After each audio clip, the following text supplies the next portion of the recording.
बिस्मिल्लाहिर्रहमानिर्रहीम और अस्सलाम वालेकुम। 4 मई और पाकिस्तान में इतवार की सुबह आज की अहम खबरों में सबसे पहले तो आपको अपडेट देंगे इंडिया पाकिस्तान की कशीदगी पर, उसके साथ साथ आर्मी चीफ पर नोटों की बारिश, और फिर आपके सामने एक बहुत ही इंटरेस्टिंग एक्सक्लूसिव स्कैंडल लेकर आएंगे। लाहौर का शाही किला, पाकिस्तान का एक बहुत ही डेकोरेटेड ब्यूरोक्रेट, पाकिस्तान का एक तगड़ा जज और शाही किले का बावर्ची खाना, ये सारी क्या कहानी है सब आपके सामने रखेंगे। और फिर किंग चार्ल्स और मरहुमा लेडी डियाना के साहबजादे हेनरी के साथ क्या हुआ बरतानिया के अंदर, और उसकी पाकिस्तान के साथ वो ममासलत बनती है या नहीं, इस पर भी बात करेंगे। तो सबसे पहले इंडिया पाकिस्तान की कशीदगी की खबर आपके सामने रखते हैं। सबसे पहली खबर हमारे पास ये है कि पाकिस्तानी बॉर्डर फोर्स, जाहिर है रेंजर्स और रेंजर्स मिलिट्री का हिस्सा ही होता है, तो पाकिस्तानी फौज का एक जवान जो है वो अब बीबीसी रिपोर्ट कर रहा है कि वो हिंदुस्तान के कब्जे में है। बहावल नगर और दूसरी तरफ हिंदुस्तान की तरफ राजस्थान, हमारी तरफ बहावल नगर, इस बॉर्डर के ऊपर जो हिंदुस्तान का बीएसएफ है और उनकी राजस्थान से रिलेटेड जो भी वहां यूनिट है, उन्होंने इस बीबीसी के मुताबिक, हिंदुस्तान ये क्लेम कर रहा है, इंडिया ये क्लेम कर रहा है कि उन्होंने गिरफ्तार किया है, पकड़ा है।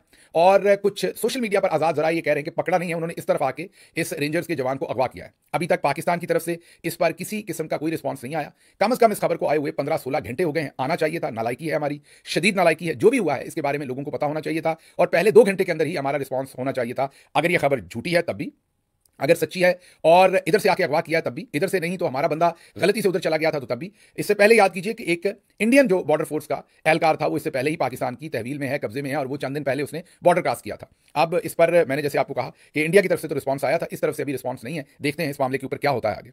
इसके साथ साथ आज डीजी आईएसपीआर और मिस्टर डेंटोनिक जो है वो एक ब्रीफिंग देंगे पॉलिटिकल पार्टीज को। अब सीरियसनेस का आलम देख लें, हमारी मिलिट्री का भी, आईएसपीआर का भी, कि वो साथ सो कॉल्ड डेंटोनिक साहब जो इन्फॉर्मेशन मिनिस्टर हैं उनको बिठा रहे हैं, उनको उनकी अपनी पार्टी के, उनके अपने घर वाले सीरियस नहीं लेते, तो पॉलिटिकल पार्टीज ऐसी ब्रीफिंग कैसे अटेंड करेंगे? तो नॉन सीरियसनेस का इससे आपको यही अंदाजा होगा कि ये ब्रीफिंग मासवाए नून लीग के प्रोपेगेंडे के, और कुछ नहीं हो सकता। अगर वो सीरियस होते तो प्रोफेशनली एक इन कैमरा सीरियस किस्म की ब्रीफिंग जो है, जिसमें सीरियस लोगों को बिठाया जाता, उनके थ्रू इसे कंडक्ट किया जाता। बहरहाल ये सब कुछ तो है, अगली खबर की तरफ चलते हैं। ये तो अब होना ही है, जिस तरह का चॉइस की हुई है चौधरी साहब ने फॉर्म 47 पर, जैसे लोग लाए हैं उन्हीं के साथ ही मिलकर इनको काम करना पड़ना इनकी भी मजबूरी है। अगली खबर आर्मी चीफ पर नोटों की बारिश है। जैसा कि हम आपको बता रहे हैं, अगर आप बरतानिया के शहर लंदन में कल जो पाकिस्तानी और इकट्ठे हुए इंडियन सफारत खाने के सामने, वहां पर जो पिक्चर्स और मनाजर सामने आ रहे हैं उनको देखें, या आप ये वीडियो पाकिस्तान से देखें, जो मनाजर वहां नजर आ रहे हैं, तो जो बयानिया है वो आर्मी चीफ के इर्द गिर्द बिल्ड किया जा रहा है। हर जगह पर बयानिया पाक फौज के इर्द गिर्द बिल्ड नहीं किया जा रहा। बयानिया में पाकिस्तान के अंदर जो टाउट्स हैं, उसके साथ साथ जो नून लीग वाले हैं, उसके साथ साथ इवन जो मिडिल में जर्नलिस्ट हैं वो भी, उन सबसे बयानिया एक ही बनवाया जा रहा है कि आर्मी चीफ बड़े दिलेर हैं, दबंग हैं, गुस्से वाले हैं,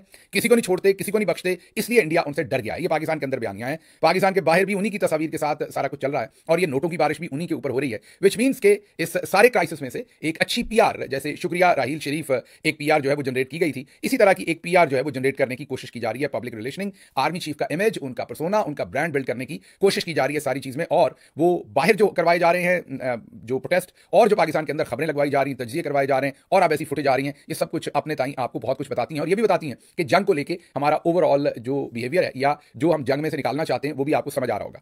दूसरी तरफ इंडिया से खबर आई है कि उन्होंने पाकिस्तान से किसी भी किस्म की जो इंपोर्ट है उस पर पाबंदी लगा दी। अब इंपोर्ट थी क्या? जो नंबर सामने आए थे, $4 लाख की महज इंपोर्ट थी। हाँ, उस तरफ से इंडिया से हमारी तरफ को जो हम इंपोर्ट कर रहे हैं वो $450 से $500 मिलियन की इंपोर्ट थी। वो फिर भी चलें कुछ सिग्निफिकेंट है। इधर से उधर तो $4 लाख की थी, उसको क्या बंद करना और क्या बंद नहीं करना। साथ साथ आपको ये भी बता दें कि वो जो 150 ट्रक अफगानिस्तान के इंडिया में जाने थे, जिन्हें वागा से हमने क्रॉस करने दिया था, लेकिन आगे इंडिया ने उन्हें रोका हुआ है। अब वो वागा से गुजर गए हैं, जो दरमियान की टेरिटरी है उसमें वो फंसे हुए हैं, और अटारी पर उन्हें रोका हुआ है, आगे इंडिया के अंदर नहीं जाने दिया जा रहा। मतलब कि इंडिया क्लियर नहीं है कि उन्होंने उन ट्रकों को लेना है कि नहीं, लेकिन हम भेज रहे हैं। मतलब हमारी तरफ से मामला सारा खुला है, उनकी तरफ से जो है बंद है। ये भी आपके सामने हमने जो एक अपडेट थी बॉर्डर से रिलेटेड वो रखनी। अच्छा जी, फिर ख्वाजा आसिफ हैं, उन्होंने एक बयान दिया था, वो भी आपको क्विकली बता देते हैं कि पाकिस्तान की मैशत भारत से बहुत बेहतर है। अल्लाह खैर, अल्लाह खैर, बड़ा ही तगड़ा बयान दे दिया ख्वाजा साहब ने। राफेल हो या उसका मामा, हमारे पास इसका बंदोबस्त मौजूद है। भारत ने पानी रोकने के लिए कोई इंफ्रास्ट्रक्चर बनाया तो उसे तबाह कर देंगे। आपने इतना सीरियस नहीं ले लेना। ये ना हो कि आपके पास जो सेविंग है आप खत्म कर दें कि भारत से हमारी मैशत बेहतर है, ऐसा नहीं है। ये झूठ बोल रहे हैं वो, लेकिन वो ऐसे झूठ बोलते रहते हैं, तो आप ना लें, लेकिन वो अकेले नहीं बोलते। आगे सुनिए, पाकिस्तान 2047 में भारत से आगे निकल जाएगा। ख्वाजा आसिफ और मोहसिन नकवी पहले कह चुके हैं कि हम आगे हैं भारतीय मैशत से, लेकिन ये जो है कि पाकिस्तान 2047 में भारत से आगे निकलेगा, ये इनका बेचारों का सबसे पढ़ा लिखा, जो असल में नीम ख्वांदा है, प्रोफेसर एहसन इकबाल साहब, जो कभी प्रोफेसर नहीं रहे कहीं पर, लेकिन पढ़ाते रहे, लेकिन प्रोफेसर नहीं रहे, लेकिन वो अपने नाम के साथ बड़े शौक से प्रोफेसर लिखते और लिखवाते हैं। तो प्रोफेसर साहब जो है, नून लीगी प्रोफेसर साहब ने कहा कि 2047 में पाकिस्तान भारत से आगे निकल जाएगा। मोहसिन नकवी और ख्वाजा आसिफ कहते हैं पहले निकल चुका है, पहले घर में बैठ के फैसला कर लें, ऐसे ही खामखा इसके ऊपर भी कोई मसला ना बन जाए। तो मेरा ख्याल है कि घर में बैठ के फैसला कर लें तो बेहतर है। अगली खबर, आज मैं जरा जल्दी जल्दी, खबरें काफी सारी हैं और फिर मैंने स्कैंडल पर बात करनी है, स्पीड थोड़ी तेज है, माजरत उसके ऊपर। आयशा सदीका पाकिस्तान की एक राइटर है, कंट्रोवर्शियल भी हैं क्योंकि मिलिट्री के हल्के उनके बहुत खिलाफ हैं। वो समझते हैं कि वो बहुत ही नाजायज़ तनकीद करती हैं, और जो पाकिस्तानी मिलिट्री के खिलाफ हल्के हैं, या मैं ये पाकिस्तानी आवाम की बात नहीं कर रहा, मैं बाहर की दुनिया में बात कर रहा हूँ, वो इनको बड़ा पसंद करते हैं। वो समझते हैं कि बहुत सच लिखती हैं। पाकिस्तान में से इन्होंने सबसे पहले दफ़ा जो किताब लिखी थी, जो पाकिस्तान की मिलिट्री की बिजनेस के अंदर इन्वॉल्वमेंट है, इन्होंने ये लिखा था कि ये बेसिकली आर्मी से ज़्यादा बिजनेस करने में इंटरेस्टेड है। ये इनकी किताब का लुबे लवाब था, और तमाम डाटा इन्होंने पब्लिश किया था। उसके बाद से ये बहुत ही कंट्रोवर्शियल रही है। उनका अब एक पुराना ट्वीट सामने आ रहा है जो सर्कुलेट कर रहा है सोशल मीडिया पर दोबारा, और वो कह रही हैं कि I was wrong in thinking that Pakistan military does not want to do business with India. वो कहती मैं गलत थी कि पाकिस्तान की मिलिट्री जो है वो इंडिया के साथ कारोबार नहीं करना चाहती, बिकॉज ये तो पहले से कारोबार कर रही है। ये वो कह रही हैं आयशा सदीका। वो कहती हैं अस्करी सीमेंट जो है उसके पास सर्टिफिकेशन है from Indian bureau of standards to export cement in India. मतलब कि अस्करी सीमेंट ने इंडिया में अपना सीमेंट एक्सपोर्ट करने के लिए जो इंडिया का बोर्ड है, जो इंडियन ब्यूरो ऑफ स्टैंडर्ड्स है, उससे सर्टिफिकेशन ली हुई है, अप्रूवल ली हुई है, इजाजत ली हुई है। तो कंपनी जो है वो इंडिया के अंदर उसके क्लाइंट्स जो हैं वो भी लिस्टेड हैं, और ये अस्करी सीमेंट .com.pk की वेबसाइट से वो कहती हैं कि मैंने इन्फॉर्मेशन ली है। ये भी एक वैसे इंटरेस्टिंग डायमेंशन है, इस पर हम ज्यादा तजिया नहीं करते। ये उनका पॉइंट ऑफ व्यू आपके सामने रखा है। I leave this for you, for food for thought, के आप इस पर सोचें कि अगर एक तरफ हमने जंगें लड़नी है और दूसरी तरफ और किसी ने कारोबार नहीं करना लेकिन हमने कारोबार करना है, तो फिर इसके बारे में आप क्या कहते हैं।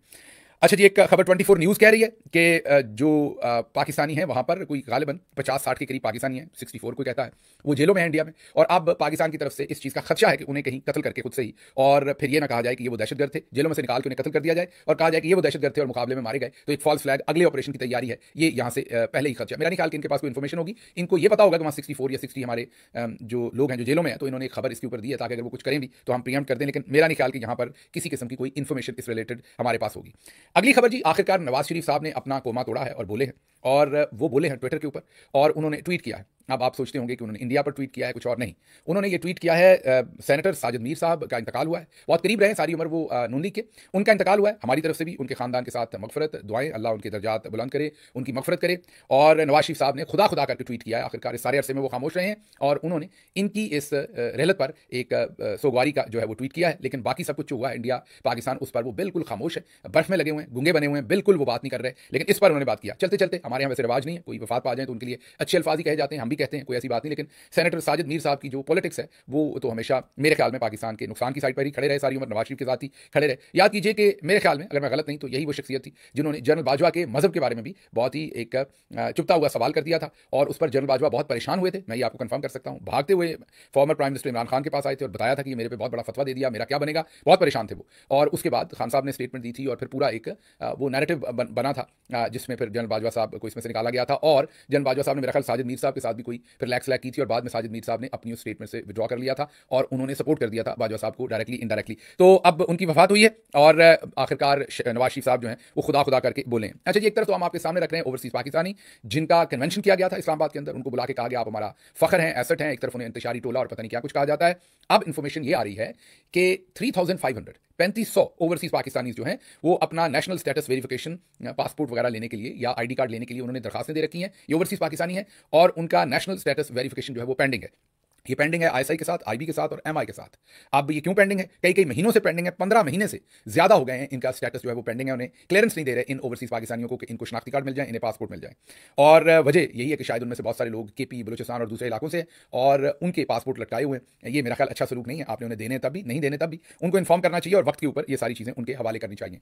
अगली खबर क्विकली आपके सामने रखते हैं, और वो है मरियम नवाज का कहना है कि आज़ादी सहाफत जमहूरी माशरे की बुनियाद है, जिंदा कौम की पहचान है, जमहूरियत की सरबलंदी के सफर में अहले सहाफत के साथ हैं। ये उन्होंने यौम आज़ादी सहाफत पर अपना पैगाम जारी किया है। दूसरी तरफ सहाफ़ी कहते हैं कि हम कोई खबर लगाएं तो फौरन फोन आ जाता है, खबर हटा दें, इसलिए पाकिस्तान के अंदर किसी किस्म की आज़ादी सहाफत नहीं है। आज़ादी सहाफत छोड़ें, पंजाब पुलिस के एक एहलकार राणा आमिर, उन्होंने एक वीडियो बना दी और वीडियो सोशल मीडिया पर डाल दी। वीडियो में उन्होंने कहा कि 8 फरवरी को जो इलेक्शन हुआ उसमें तारीख का सबसे बड़ा डाका डाला गया, उनकी इंक्वायरी की गई और उनको नौकरी से बर्खास्त कर दिया गया है। तो आज़ादी सहाफत तो छोड़ने, सिटीजन को भी बात करने का इख्तियार नहीं है, आम शहरियों को। आम एक एहलकार ने वीडियो बना दी, हाँ, लेकिन अगर वो मरियम नवाज की तारीफ की वीडियो बनाते, टिकटॉक बनाते, तो वो उसके ऊपर शायद उन्हें कोई ना कोई अवार्ड दिया जाता। दूसरी एग्जांपल आपके सामने रखते हैं, अनवर मकसूद, पाकिस्तान का बड़ा नाम, मुतबर नाम, हम सब उनका एहतराम करते हैं, आपको पता है। उन्होंने उनका एक प्ले इस्लामाबाद के अंदर हाउस अरेस्ट के नाम से वो चलना था, और उसका एनओसी मिला हुआ था इस्लामाबाद की जो इंतजामिया है उनकी तरफ से। लास्ट मिनट प्ले से चंद घंटे पहले उस एनओसी को कैंसिल कर दिया गया। हाउस अरेस्ट जाहिर है कुछ ना कुछ उसके अंदर मजा होगा, फन होगा, हाउस अरेस्ट से रिलेटेड चीजें होंगी। और ये उन्होंने जो थिएटर है Pakistan national council of arts, PNA Islamabad के अंदर ये थिएटर है, वहां पर ये उन्होंने प्ले करना था, और 24 अप्रैल से ये पेश किया जाना था, लेकिन इसको रोक दिया गया और इसके ऊपर एनओसी रोक दिया गया। और इस प्ले को जो प्रोड्यूस करने वाली कंपनी कॉपी कैट प्रोडक्शंस, उन्होंने बताई सारी बात सोशल मीडिया पर कि हमें पहले एनओसी दिया गया था, आखिरी मिनट लास्ट मिनट ये एनओसी कैंसिल कर दिया गया है। हम बोझल दिल के साथ आपको बता रहे हैं कि ये प्ले हम नहीं कर सकते। तो मैं आपको आज़ादी सहाफ़त की सिचुएशन जरा थोड़ी सी आपके सामने रख रहा था कि आपको पता हो कि आज़ादी सहाफ़त पाकिस्तान में कैसी है, कि अनवर मकसूद साहब जो हैं उनको भी बोलने की इजाज़त पाकिस्तान के अंदर नहीं है। सदाम तरीन को रिहा कर दिया गया। अब देखें, ये चबल मारने की क्या जरूरत थी, माजरत इस चबल वर्ड पर, लेकिन ये मारने की क्या जरूरत थी? अब या तो आपने सदाम तरीन का हौसला तोड़ लिया हो, या आपने उसे कुछ 10 साल जेल में रख लिया हो, एक हफ्ते के लिए गिरफ्तार किया। पहले बलूचिस्तान में हालात हमारे देखें क्या है, उसके ऊपर आप नौजवानों को और जलील कर रहे हैं, तंग कर रहे हैं, उनके घर में आप गए, उनके अहले खाना से बदतमीजी की, आज उनकी रिहाई हो गई है, तो आपने इसमें से क्या खटा है? दूसरी तरफ सनम जावेद की अब मेडिकल रिपोर्ट सामने आई है और मेडिकल रिपोर्ट में लिखा गया है कि उन पर तशद्दुद हुआ है। तो खवातीन के ऊपर भी तशद्दुद की, वो जाहिर है उनको जब पकड़ रहे थे उस टाइम की वो तशद्दुद की बात है, खैंचातानी में उनको जो जख्म आए और उनको पकड़ के जब वो उस पुलिस के डाले शाले में डाल रहे तो खराशें आई, जख्म आए, तो उसका वो मेडिकल रिपोर्ट जो हुई है वो अब सामने आई।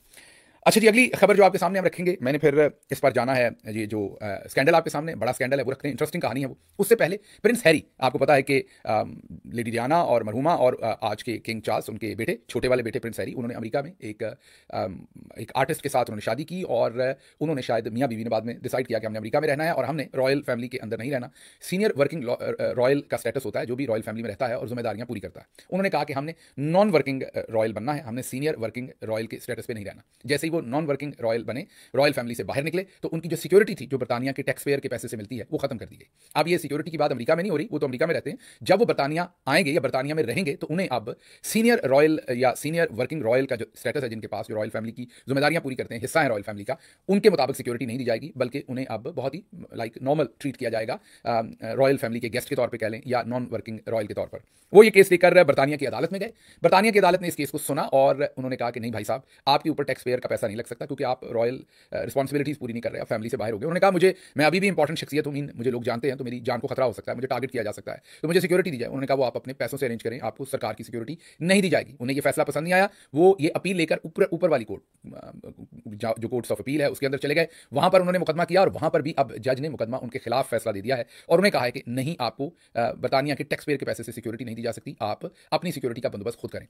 अब ये सूरत हाल है पाकिस्तान में। जरा कंपेयर करें कि नवाज शरीफ साहब भले हैं या नहीं है काम कर रहे, जितना भी शरीफ खानदान है, इनके अल्ले तल्ले, अगले पिछले जरदारी साहब, कई कैंप ऑफिस, अगले पिछले, यहाँ तक कि आप देख रहे थे कि पिछले दिनों एक टिकटॉकर है जिनके कुछ खास शौक हैं और उनके पास जाने वाले जो बाबे हमारे सियासतदान हैं उनके भी वो खास शौक वहाँ से पूरे होते हैं, उसको पुलिस की सिक्योरिटी दी हुई थी। और वो पुलिस वाला जो सिक्योरिटी दी हुई थी वो पैसे पकड़ के मुजरे के अंदर पैसे उड़ाए जा रहे थे, या मुजरा था या कोई और इवेंट था, उसके अंदर वो पुलिस वाले से पकड़ के पैसे उड़ा रहे थे। तो आप जरा कंपेरिजन करें आज़ाद सोसाइटीज़ जो माशरे हैं उनका और हमारा, कि हमारे यहाँ कैसे कैसे अल्ले तल्लों को सिक्योरिटियाँ दी जाती हैं। और इस पर किसी दिन डिटेल में बात करेंगे कि इनके जो पढ़े लिखे लोग हैं वो किस हद तक सिक्योरिटीज और चीजें लेते हैं, वो आपके सामने रखेंगे और आपको अंदाजा होगा कि इनके ज़मीर बिल्कुल मर चुके हैं।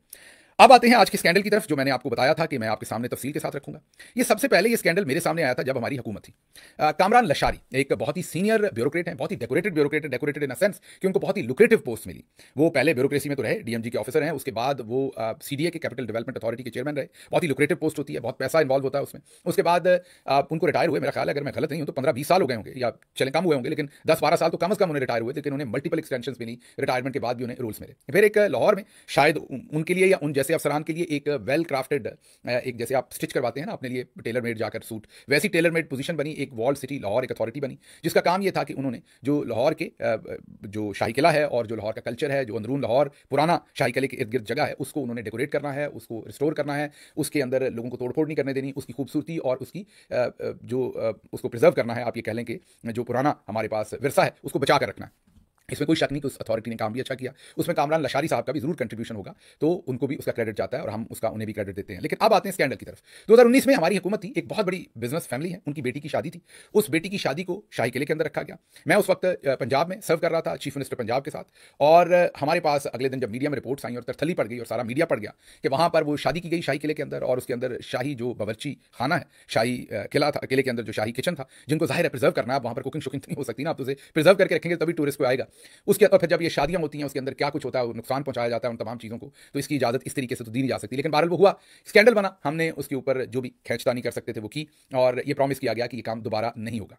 अच्छा, अब इंटरेस्टिंग बात ये हुई, ये इंटरेस्टिंग तो नहीं है, अनफॉर्चुनेट है, कि उस बच्ची की जिसकी शादी थी, बहुत बड़ी फैमिली की, वो बिजनेस फैमिली की बच्ची थी, जाहिर है उन्होंने पैसा शैसा लगाया होगा और कुछ वॉल सिटी को पैसा दिया होगा, कुछ जो कार्यकर्ता, हिंदी में लफ्ज़ इस्तेमाल करते हैं, कार्यकर्ता जो होंगे वहाँ उनको पैसा वैसा लगाया होगा और ये इजाज़त लेके, क्योंकि ये भी तो स्टेटस है ना, स्टेटस सिंबल है ना कि कोई लाहौर के शाही फोर्ट के अंदर, रॉयल फोर्ट के अंदर नहीं शाही किले के अंदर शादी नहीं कर सकता, तो हमारी बेटी की या मेरी शादी जो है वो शाही किले में हो रही है। और वो तमाम जहाँ पर शहजादे शहजादियों ने सब कुछ किया होगा, वहाँ पर हमारा वो सारे शादी के फंक्शन हो रहे हैं। बहरहाल वो शादी ना चली जी, उस शादी की हो गई तलाक। और उससे भी इंटरेस्टिंग बात आपको बताता हूँ, वो शादी दोबारा रखी गई और उन मोहतरमा ने दोबारा फैसला किया कि मैंने शाही किले के अंदर ही शादी करनी है।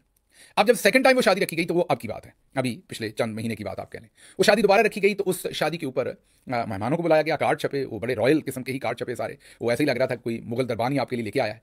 और उन कार्ड्स के अंदर एक इनवाइटी था जिसका किसी को नहीं पता था कि बाद में चिरागों में इसी ने रोशनी खत्म कर देनी। उनका नाम है जस्टिस शाहिद करीम। उनको भी उस शादी पे बुलाया गया था, वो भी चुप करके उस शादी पे चले गए। जब वो वहां गए तो उन्होंने देखा कि वहां पर तो एक अजीब तमाशा है। मतलब जो शाही किचन है, जो शाही किले के अंदर शाही किचन है, उसके अंदर खाना पक रहा है। मीन भाई खाना बाहर से ले आओ, चले आप उस एम्बियंस को इस्तेमाल कर लो, कोई जगह जैसे बारादरी है, कोई और जगह, आप एम्बियंस को बड़े ही कंट्रोल्ड एनवायरमेंट में। अभी आप में से कुछ लोग सोच रहे होंगे ये डॉक्टर गिल इतनी बात को क्यों बढ़ा रहे हैं, पूरी दुनिया में ऐसे कासल्स ऐसी जगहों को इस्तेमाल किया जाता है। बिल्कुल किया जाता है, आई नो दैट, यूरोप में बहुत सारे पुराने कासल्स के अंदर ये सब कुछ होता है, लेकिन वहां पर बहुत कंट्रोल्ड ऐसे तरीके से होता है कि ये नहीं किसी ने सिगरेट बजाई होती है, किसी ने पान की पीक फेंकी होती है, किसी ने वो टेंट लगाने के लिए किला ठोका होता है, वहां पर मार्बल ही तोड़ दिया होता है। आप हमारे लोगों का तो फिर स्टाइल देखते ही हैं कि उन्होंने फिर क्या तबाहियां फेरनी है वहां पर। और जो छोटी मोटी वहां पर मुझे, मैं इतना एक्सपर्ट नहीं हूं, लेकिन जो भी वहां पर मीनाकारी जो भी हुआ है उसको तोड़ फोड़ देना है, उसको खराब कर देना, तो हमारा उतना कंट्रोल सिस्टम नहीं है, तो बहुत एहतियात करने की हमें जरूरत है। भारत वो जब जस्टिस साहब शादी पर गए तो उन्होंने वहां पर लाशारी साहब मौजूद थे, इनको एक साइड पे किया और इनसे पूछा कि भाई साहब ये आप क्या कर रहे हैं। जो जस्टिस शाहिद करीम है उनका बहुत ज्यादा इंटरेस्ट है एनवायरमेंट में, कल्चर में, हेरिटेज में, पढ़े लिखे आदमी हैं, किताबें शिताबें लिखते पढ़ते हैं। तो उन्होंने इनसे पूछा कि आप क्या कर रहे हैं। मीन दूसरे लफ्जों में थोड़ा सा हल्का सा उन्होंने डांटा कि आप क्या कर रहे हैं। तो इन्होंने कहा कि सर प्रॉमिस आइंदा नहीं करते, ये हो गया। उन्होंने कहा खुदा का खौफ करें, अगर आपने इजाजत देनी भी तो ये शाही किले के अंदर ये जो देगें पक रही हैं, ये पकवान पक रहे हैं, ये तो ना कराएं, छतें काली हो रही, खराब हो रहा काम, लोगों को देखने दें, इसे प्रिजर्व करें, ये विरसा है अगले वाली नस्लों के लिए। तो इन्होंने प्रॉमिस किया कि ये काम दोबारा नहीं होगा, प्रॉमिस है, तो आप इस दफा छोड़ दें। अच्छा जी, काम चल पड़ा। उन्होंने कहा कि आखिरी वार्निंग है, दोबारा ना कीजिएगा। चंद दिन पहले, ये गालिबन पिछले अप्रैल के मिड की बात है, एक ब्यूरोक्रेट साहब के बेटे की शादी थी। हो सकता है वो लशारी साहब के दोस्त हों, हो सकता है कोई और मामला हो। उन्होंने भी फिर कहा कि मैंने शादी यहीं रखनी है। उन्होंने भी शादी शाही किले के अंदर ही रखी और वही तरीका, किचन के अंदर भी खाने पकेंगे और सब कुछ होगा। और बदकिस्मती एक बार फिर कि जस्टिस शाहिद करीम एक दफा फिर इन्वाइटीज में थे। इस दफा जस्टिस साहब शादी पर नहीं गए, लेकिन उन्होंने किसी को भेजा कि भाई चेक करके बताना कि वहां क्या हो रहा है। रिजल्ट वही था। उन्होंने उसके बाद तौहीन अदालत की कार्रवाई शुरू की, जिसका वो पहले लशारी साहब को बता चुके थे, और उन्होंने लशारी साहब को बुलाया और उन्होंने आर्कियोलॉजी डिपार्टमेंट, जिसके पास पहले इसकी थी, जिसके अंदर है ये सब कुछ, और फिर उसके अंदर एक वॉल्ड सिटी लाहौर बनाया गया, एक अलग से इदारा जो इस सबको कंट्रोल करता था। उन्होंने उनको बुलाया और पूछा कि ये क्या है, और जाहिर है लशारी साहब को भी बुलाया कि आइए एक्सप्लेन कीजिए। लशारी साहब को ये पता था कि अब एक्सप्लेन क्या करना है, जज साहब तो पहले ही बता चुके थे। उन्होंने फिर कोशिश तो बहुत की, वो खुद बताते हैं जो उनका रेजिग्नेशन लेटर है, और उसके बाद जो मीडिया में रिपोर्ट हो रही है चीजें, वो बताती हैं कि उन्होंने मरियम औरंगजेब से भी रब्ता करने की कोशिश की, मरियम नवाज और अजमा बुखारी और इन लोगों से, लेकिन किसी ने उनका फोन नहीं सुना। अब अगर लशारी साहब सोचते तो ये जितने वो सीनियर ब्यूरोक्रेट हैं, ये वो अपने आप को डिसरिस्पेक्ट कर रहे थे। उन्हें बहुत पहले इन सिचुएशन से डिपार्ट कर जाना चाहिए था। ये उनका जो पोजीशन थी, मीन उनकी जो सीनियरिटी थी, उसके शान निशान नहीं थे ये सारे काम। और फिर वो क्योंकि कल्चर को समझते हैं, हेरिटेज को समझते हैं, जो सारे काम उनके होते हुए हो रहे थे, ये भी मुनासिब नहीं थे जाहिर है। उसके बाद जस्टिस साहब ने जब ज्यादा जोर डाला और पता चला कि लाशारी साहब के लिए मसला बन जाएगा, तो उसके बाद लाशारी साहब ने रिजाइन कर दिया, क्योंकि हुकूमत भी उनकी बात नहीं सुन रही थी। हुकूमत भी जज साहब के सामने खड़े नहीं होना चाह रही थी, और जज साहब इसमें बहुत ही सीरियस थे। और उन्होंने कहा रिपोर्ट लेके आइए, किसने किया, किसने इजाजत दी। आर्कियोलॉजी डिपार्टमेंट ने कहा हमारा कोई लेना देना नहीं, ये लाशारी साहब और उनके वॉल सिटी ने की। लाशारी साहब के पास स्पेस खत्म हो गई, और आखिरकार इन्होंने गालिबन 24-23 अप्रैल को उन्होंने इस्तीफा जो है वॉल सिटी अथॉरिटी लाहौर में से इस्तीफा दे दिया। रीजन उन्होंने यही बताए जो मैंने आपको बताए हैं, और रेजिग्नेशन का लेटर भी हम आपको स्क्रीन पर दिखा रहे हैं, और वजह इसकी जो लाहौर हाईकोर्ट का डायरेक्टिव बना, और क्योंकि इन्होंने माफी मांग ली, लाशारी साहब ने माजरत भी की, माफी भी मांगी, इनके इदारे ने भी माफी मांगी अदालत से, और वो मामला अदालत में तो अब रफा दफा हो गया। लेकिन अदालत ने कहा है कि अब आप रूल्स बनाएं और मेक श्योर करें कि दोबारा ऐसा काम ना हो, जो वहां पर आप ईंटें शीटें तोड़ते हैं और देगें चढ़ाते हैं और उतारते हैं और तबाही मचाते हैं, वो ना हो। और दोबारा ऐसे अगर कोई फंक्शन करने तो उसकी प्रॉपर एसओपीज बने कि आपने कैसे चीजों को प्रिजर्व करना है। तो ये आपके सामने हमने स्कैंडल कह लें इसे, ये एक स्टोरी कह लें, ये आपने ज्यादा नहीं देखी मीडिया में, क्योंकि लाशारी साहब की मीडिया मैनेजमेंट बहुत अच्छी है। मैं उनके ऊपर कोई जाती तनकीद नहीं कर रहा, लेकिन ये एक स्टोरी थी, उसको कर रहे हैं, आपके सामने रख रहे हैं। मेरे ख्याल में उनको इस सब में नहीं पढ़ना चाहिए था, लेकिन फिर ये पाकिस्तान की इशराफिया का अमूमी तरीका है।